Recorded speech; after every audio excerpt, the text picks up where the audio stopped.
Hello students, today we are going to discuss about micro and macro aspects of problem of choice.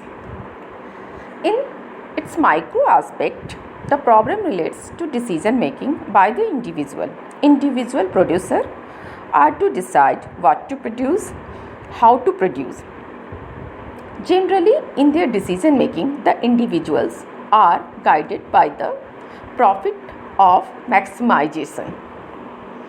At the macro level, the problem of choice or problem of allocation of resources implies decision making at the level of country as a whole.